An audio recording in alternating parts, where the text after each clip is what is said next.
दुष्काळी भागात टंचाई जाणवू देऊ नका, पुणे विभागीय आयुक्त डॉक्टर चंद्रकांत पुलकुंडवार यांचं प्रतिपादन। माण आणि खटाव तालुक्यातील दुष्काळी भागातील अधिकाऱ्यांनी योग्य नियोजन करून सर्वसामान्य लोकांना पाणी पुरवठा करावा अशी मागणी। पाहुयात सविस्तर बातमी। खटाव माणसारख्या दुष्काळी भागात सध्या पाणी प्रश्न मोठा गंभीर विषय आहे। त्या अनुषंगाने खटाव माण तालुक्यातील टंचाई आढावा बैठक घेऊन प्रशासनाला दुष्काळी भागात टंचाई जाणवू देऊ नका असे स्पष्ट आदेश पुणे विभागीय आयुक्त डॉक्टर चंद्रकांत पुलकुंडवार यांनी दिले। माण खटाव तालुक्यातील दुष्काळी परिस्थिती समजून घेण्यासाठी एकदिवसीय दौऱ्यावेळी त्यांनी खटाव आणि माण तालुक्यातील काही गावात भेटी देऊन दुष्काळाची पाहणी केली। या दरम्यान दहिवडी माण तहसील कार्यालयात त्यांनी अधिकाऱ्यांची बैठक बोलावली होती।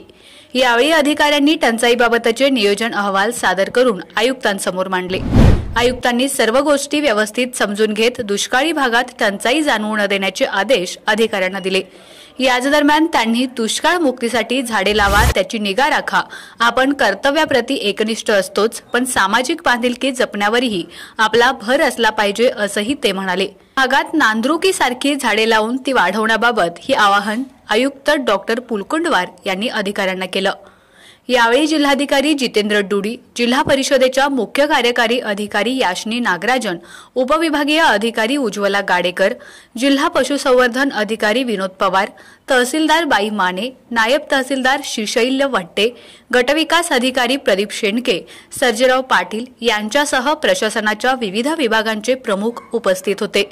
उपस्थित प्रशासकीय अधिकाऱ्यांनी त्यांच्यापुढे इथल्या दोन्ही तालुक्यातील चारा आणि पाणी टंचाईबाबत संबंधित विभागांचे अहवाल सादर केले।